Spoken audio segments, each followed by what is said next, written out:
여러분, 추석 위에 집값이라 그래서 역대급 폭락 온다? 이 말이 여러분 사실이 될까요? 사실인지 아닌지 여러분하고 한번 살펴보도록 하겠습니다. 자, 여러분 이 지표 한번 보세요. 9월 첫 주차 수도권 집값 하락폭 보시는 것처럼 마이너스 0.21입니다. 이 정도 수치면 여러분 어마어마한 수치예요. 10년 만에 가장 많이 떨어졌다 이렇게 이야기할 정도입니다. 10년 만에. 굉장히 빠르게 많이 떨어졌으니까요. 저는 이것을 보면서 시장에 대한 불안감 굉장히 커질 거라고 저는 생각을 합니다. 시장에 대한 불안감이. 자, 제가 좀 더 나아가겠습니다. 게다가 여러분 서울도 0.17%가 빠졌습니다. 이것도 9년 1개월 만에 낙폭 기준으로 가장 많이 떨어졌다는 말씀 드립니다. 전국도 마찬가지예요. 전국도 마이너스 0.13이라는 숫자도 결코 작은 숫자가 아닙니다. 아니에요. 자, 이것은요. 낙폭이 9년 만에 가장 큰 낙폭이다. 10년 만에 가장 큰 낙폭이다. 이 말 자체가 계속 기사화가 되고 만들어진다는 사실은 여러분 결국 말입니다. 더 많은 낙폭을 아마 가져올 수도 있다는 이야기예요. 우리 이만진님 아직 시작도 안 했어요. 집값 봐라. 삼종님도 아직 멀었다고 이야기하시네요.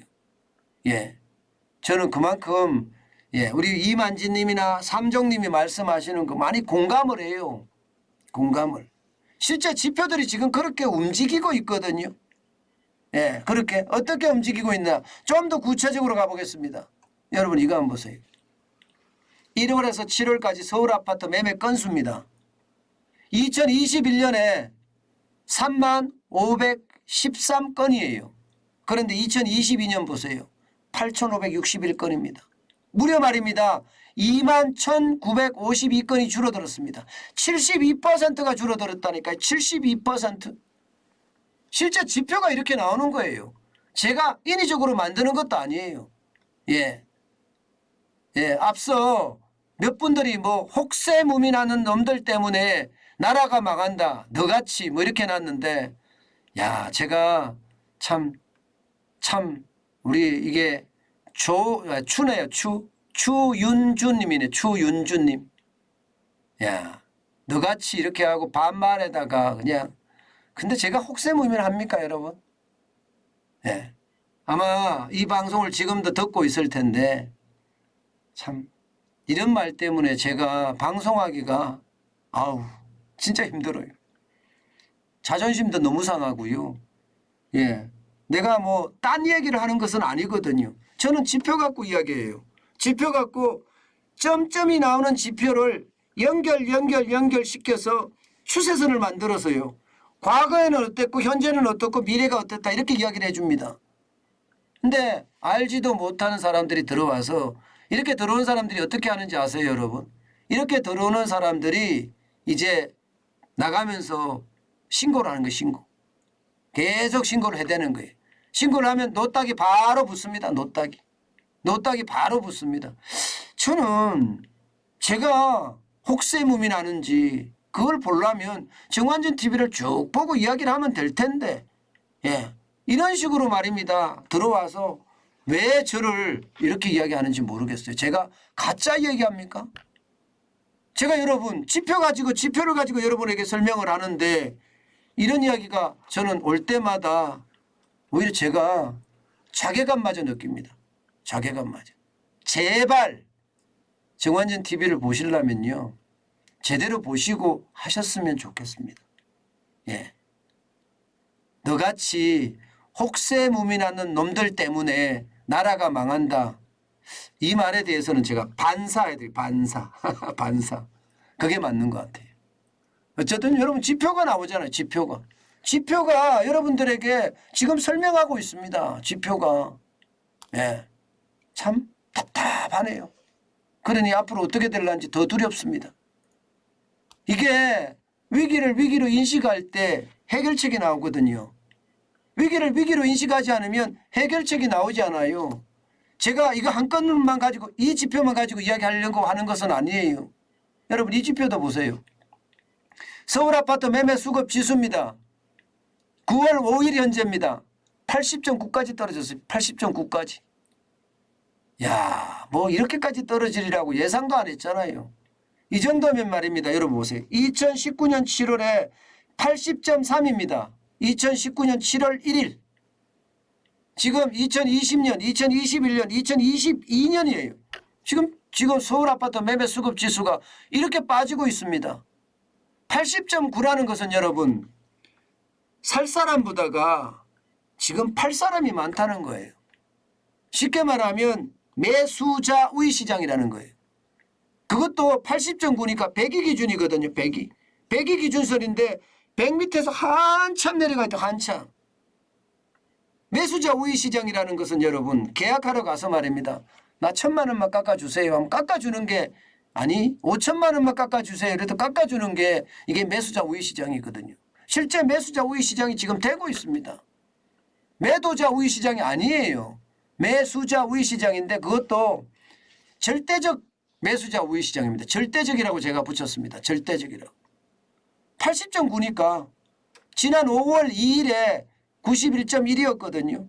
작년 11월 15일에는 99.6이었습니다. 심지어 2019년 12월 16일에는 120.3이었어요. 이것이 지금 80.9까지 떨어졌습니까?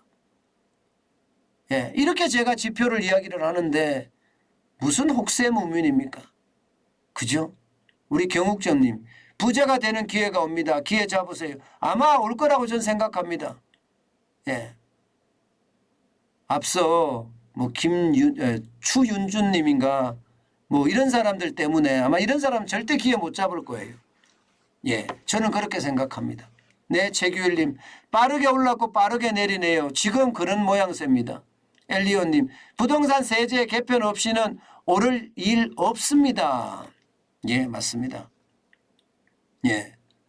네, 정창훈님 이순신도 선전을 싫어했습니다. 박사님 무시하세요. 무시를 하죠. 무시를 하는데도 이런 분들이 들어와서 자꾸 신고를 해버리니까 노딱이 달리고 제 광고료가 완전히 아작이 나고 이러니까 제가 너무너무 마음이 아픈 거죠.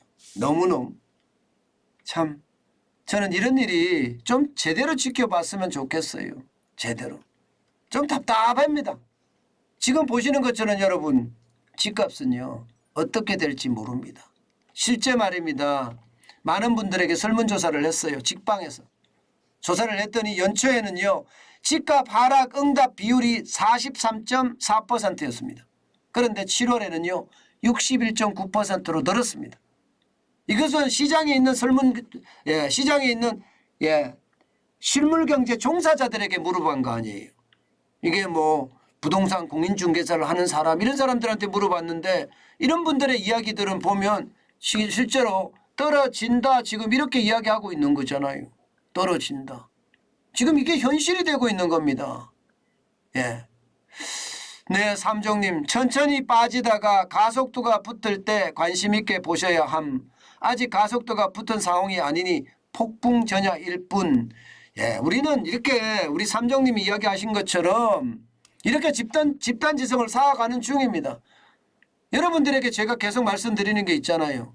집값이 이렇게 떨어질 때는 내가 가고 싶은 곳에 집이 매물로 나올 수 있다. 그렇기 때문에 발품 손품을 팔아라. 제가 그 말씀 드렸잖아요. 내가 가고 싶은 곳이 있을 거 아니에요. 내가 가고 싶은 곳은 지금 있는 곳보다 상대적으로 좋은 곳이고요. 그러다 보면요. 내가 가고 싶은 곳에 가보면 너무 집값이 비싸서 못 삽니다. 그죠? 진짜 집값이 비싸서 못 삽니다. 게다가 내가 생각하는 동에 내가 생각하는 층이 안 나와요. 그런데 위기 때는 나옵니다. 위기 때는 나와요. 그래서 여러분들에게 그 위기 때를 대비하라는 겁니다. 지금 집을 사라는 게 아니에요. 우리 삼정님이 말씀하신 것처럼 시장을 계속 가다 보면 시장이 보인다는 거예요. 발품을 팔아야지 보이죠. 발품을 팔아야지. 손품을 팔아야지 보입니다. 예. 저도 사무실 문제 때문에 여기저기 계속 다니잖아요. 제가 서울 문정동 법조타운에 있습니다. 그런데 이 상가 가격이 말입니다. 잠실보다 비싸요. 물론 잠실 어디냐에 따라서 다 다르기는 하지만 잠실에 있는 이 상가 가격, 평당 가격하고요. 이 문정동 법조타운에 있는 가격을 비교해 보면요.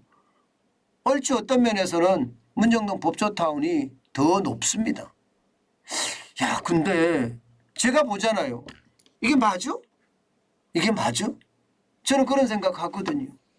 잠실이 더 번화가지 문정동 법조타운이 번화가는 아직은 아니라고 보거든요. 상가를 봤을 때는 잠실이 장사가 더 잘 되겠지 이렇게 느낄 수밖에 없거든요.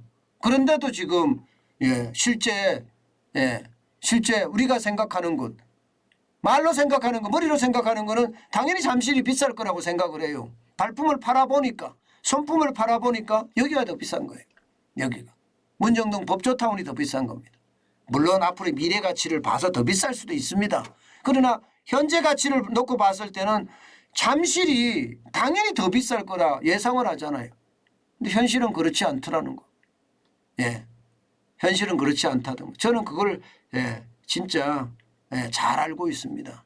그래서 저는 시장 굉장히 냉철하게 봅니다. 네, 애플망고님. 매매 취소가 최근 수십만 채입니다. 수십만 채.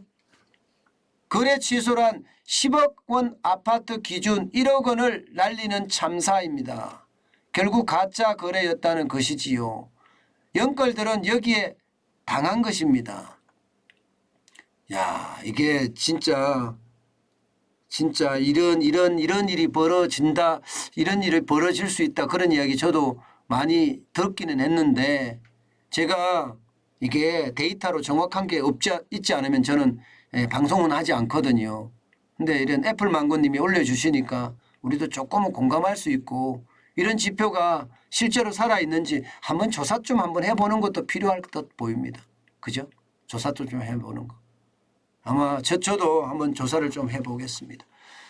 네, 우리 블랙라님 어제 IT 중소기업에서 일하는 친구 만나서 금융에 대해서 이야기했는데 회사들 하반기 채용 안 하거나 최소로 뽑는다고 하네요. 맞습니다. 예, 지금 그만큼 어렵다는 이야기예요. 그만큼 여러분 집값, 특히 서울 집값에 대해서는요.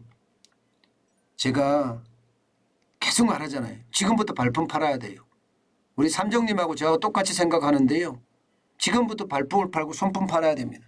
내가 집을 꼭 사야 되겠다 그런 생각이 있다면 말입니다. 아셨죠? 지금입니다. 지금 사라는 뜻은 아니에요. 지금 사라는 뜻은. 계속 손품 발품 팔다가 어느 시점에 쾅 물으란 뜻이에요. 아셨죠?